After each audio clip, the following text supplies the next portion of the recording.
श्री गणेशाय नमः। हरे कृष्णा। ओम नमः शिवाय। हेलो फ्रेंड्स, आज हम जानेंगे ऋषि पंचमी की कथा के बारे में। ऋषि पंचमी व्रत कथा। इस व्रत कथा के बिना अधूरा माना गया है व्रत।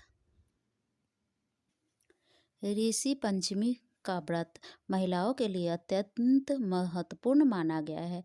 यह व्रत हर साल भाद्रपद माह के शुक्ल पक्ष की पंचमी तिथि को रखा जाता है। ऋषि पंचमी व्रत में व्रत कथा का विशेष महत्व है।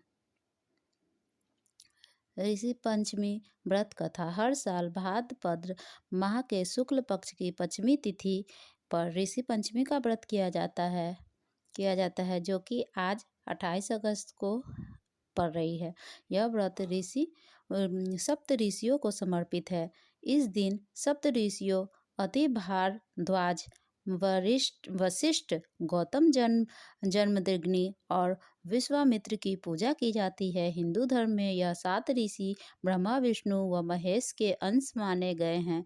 मान्यता है कि ऋषि पंचमी का व्रत करने से समस्त पापों से मुक्ति मिलती है और जीवन में सुख समृद्धि आती है। धार्मिक मान्यताओं के अनुसार यह व्रत महिलाओं की माहवारी के दौरान अनजाने में होने वाली गलतियों और उससे मिलने वाले दोषों की रक्षा के लिए भी रखा जाता है।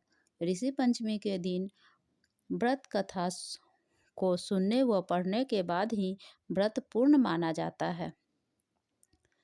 आइए जानते हैं अब ऋषि पंचमी व्रत की कथा। प्राचीन समय की बात है। विदर्भ देश में एक सदाचारी ब्राह्मण रहता था। उसकी पत्नी बड़ी पतिव्रता थी जिसका नाम सुशीला था। वह उस ब्राह्मण के एक पुत्र व पुत्री 2 संतान थी। विवाह योग होने पर उनसे समान कुलशील व वर के साथ अपनी कन्या का विवाह कर दिया। देव योग से कुछ दिनों बाद ब्राह्मण की पुत्री विधवा हो गई। दुखी ब्राह्मण दंपत्ति कन्या समेत गंगा तट पर कुटिया बनाकर रहने लगे। एक दिन ब्राह्मण कन्या सो रही थी कि उसका शरीर कीड़ों से भर गया। कन्या ने सारी बात माँ से बताई। माँ ने पति से सब बताते हुए कहा कि प्राणनाथ, मेरी कन्या की यह स्थिति होने का क्या कारण है। ब्राह्मण ने समाधि द्वारा इस घटना का पता लगाते हुए बताया कि पूर्व जन्म में भी यह कन्या ब्राह्मणी थी। इसने रजस्वला होते ही बर्तन छू दिए थे।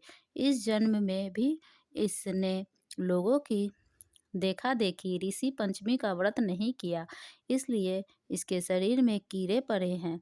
धार्मिक मान्यताओं के अनुसार रजस्वला स्त्री पहले दिन चंडालिनी, दूसरे दिन ब्रह्मघातिनी और तीसरे दिन धोबिन के समान अपवित्र होती है।